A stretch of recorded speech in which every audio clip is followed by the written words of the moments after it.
Hello, everyone, and welcome to From Surviving to Thriving, where we don't just talk about the fun and the pretty side of business. We talk about the things in between, the challenges, the mindset shifts, and those unseen moments, all of the struggles. My name is Robin Carr. I'm your host. I'm an award-winning motivational speaker, author, and mindset coach, and the founder of Thrive Unapologetically. And today, I have the absolute pleasure of having with me Devon MacDonald. Devon is the founder of Wayfinder K9, where she has the wonderful privilege to train dogs. She's been a dog trainer for about 10 years now, and she's owned her business for about 5. So, Devon, thank you so much for being here with us today. And just to kick us off, what inspired you to start this business with these animals? I started training dogs when I was working at Petco in college. I worked at Petco for about a year. I worked in both the daycare and I also worked in as a trainer there. I met some really cool people. When I worked at Petco, I got a job after a year of working there through one of the clients of Petco. So I worked in HR for a little bit. I realized I hated HR. It was not for me. Working at a desk was just not it. So I went back to training dogs, and through training dogs, I learned a lot about myself, and I learned a lot about business and animals. I didn't just go straight from Petco to like building my business. I did a bunch of apprenticeships, just fell more deep and deep in love with the psychology of training dogs. And yeah, it's been a really crazy journey. It's been a very wild 10 years. I've learned a lot. I've learned more about business actually than I have about training dogs. Training dogs is simple. Business ownership, not so simple. Yeah, no, that's amazing. And you talk about the psychology of training dogs like that. My ears perked up like a little dog. That's amazing. So Yeah. you talk about like the struggles of the business side of things. What are some of those? Like, what are some of the biggest challenges that, oh, adorable. Hi, honey. So cute. What are some of those challenges that you struggle and like how do you deal with those? Dog training, actually the training part's the easy part. The people part is the hard part. I think a lot of people get into the dog industry because they want to help animals, which is a very noble thing to get into. But then they realize that half the battle is training the human. So there's two different things you can do in the dog training world. You can do board and trains or you can do private lessons. Board and trains really are, in my opinion, for people, they're high ticket, which is why I used to do them. But they're also kind of the lazy way of going about doing dog training because you're just focusing on the animal. You train the animal and then you hand the animal back. Hmm. Private lessons is a lot more difficult, and that's kind of the lane that I'm currently in, where I'm coaching the human more than I'm paying attention to the dog. And there's only a very few amount of people in this industry that can do private lessons well. So, yeah, it's dealing with people that's the real challenge. Okay, so I'm so curious because I have 5 golden retrievers and they are relatively well mannered. But when you say talking about the people, is it just, that we love our animals and want to spoil them? And so like the boundaries are a little harder, or is it like something else that like, Yeah, I don't know. it's called anthropomorphization. So we put our human feelings and our human emotions onto animals, which is a very natural thing that we do. But that can cause a lot of problems because dogs don't think the same way that humans do. And it can also cause behavioral issues. So if you're giving, an example would be if you're giving affection at the wrong moment.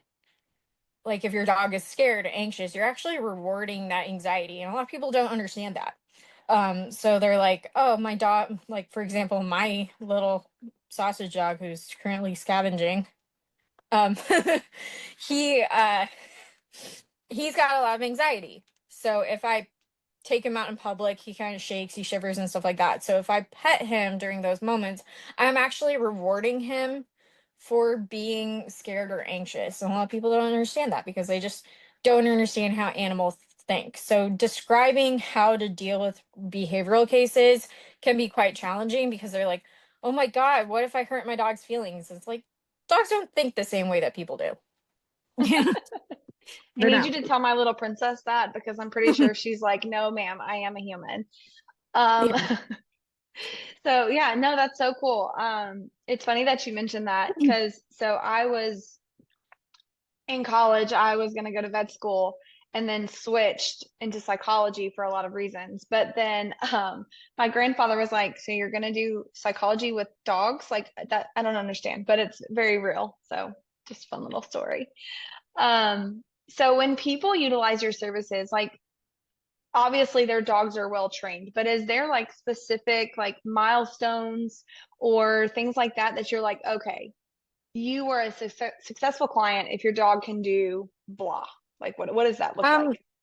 so there's a difference. I deal with mostly behavioral cases, and there's a difference between obedience and between dealing with behavioral cases. So with behavioral cases, it just really depends on the owner and where the dog's mindset is. I don't really go off of, oh my God, my dog can sit in my front of me. Who gives a crap if your dog can sit in front of you if you can't walk it down the street? So Right. every person that I deal with, their goals are going to be different. It's pretty straightforward. Yeah. Okay. No, that's awesome. And I love that it's so unique that you don't have just like this specific, like, okay, here's the plan. You have to fit in this box. I think that's so much better and it opens up so much more opportunity for you. That's awesome. Yeah, it's there's just so many dog trainers out here that just put themselves in boxes and they're like, I have a curriculum and I want all my clients to hit these certain milestones, but that's you're going to get a lot of unhappy customers because of that, because each person has their individual goals that they need to meet for their dogs. It's pretty simple. Yes. No, that makes perfect sense. I mean, that's true in my business too. Everybody's different. Totally. So for you personally, what is the future of like your business, your growth, like all of that looks like the next 2 to 5 years? 2 to 5 years. That's a tough question. I like being in dog training. Um, it's been it's been crazy for me just because I have had a well-known business and I've had to deal with cancel culture and haters and a bunch of bullshit.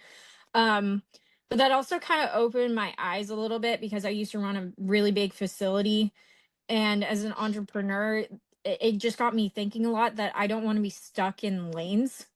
So I could follow the path of like building out a private training for for dogs. I could open up the door for doing a mentorship program if I wanted to. But honestly, I don't really know where I want to end up because I have other interests that I like to do. So I also do modeling and I do acting. And I've done like commercials for other businesses and stuff like that. So there's a lot of questions in the air, and I've only rebranded and rebuilt my business like 4 months ago, and I've already made an insane amount. I've done more than most people do in a year in 4 months. So because I'm really good at building businesses, I'm really good at talking to people and relationship building, which is a lot of people are like I was explaining at the start, like a lot of people in this industry are lacking the people skills it takes to actually scale a business. Mhm. um it's less about the dogs, it's more about the humans. So yeah, I've done more in the last 4 months that I have in most people have done in their dog training businesses an entire year. I'm good at this. I don't know where it's going to take me yet. It's a giant question mark. I'm just going with the flow, as they say. I absolutely love that. Like, I think goals are good, but I also love being just open to whatever is in front of you Yeah. and just making the best of it. That's so incredible. Um, and so for everyone listening right now, whether it's life advice, business advice, like one little free tip for their dog or something like that, other than them being spoiled and giving them attention at the wrong time. Is there one piece of advice that you just like you just want to share right now with people?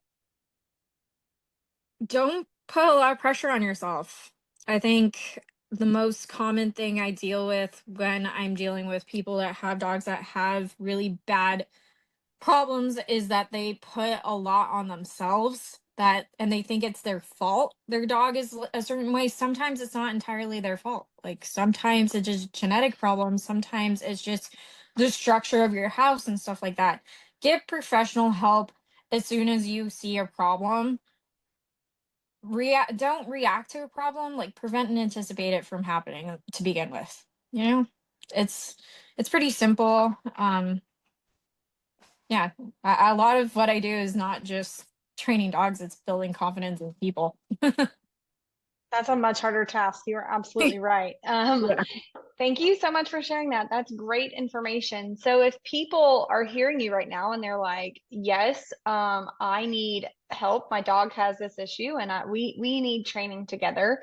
How do they find you? How do they get in contact with you? You can find me on Instagram on Wayfinder K9. My website is there. My phone number is up on there. Text me too. I feel like people are like, oh my God, I have to go on our website and fill out a form and stuff like that. Like I'm very responsive, and text message. I have clients that text me all the time. And I want people to text me. I want people to call me. I want people to ask me questions. I don't care if you're not a client yet. Ask me the right questions. Awesome. Perfect. Yeah. Well, thank you so, so very much for being here. This has been a pleasure. I've actually learned a lot. So thank you so much.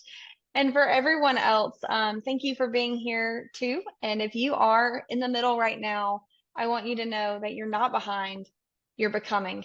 And that's what thriving actually looks like. Y'all have a wonderful day. Bye, y'all. Bye.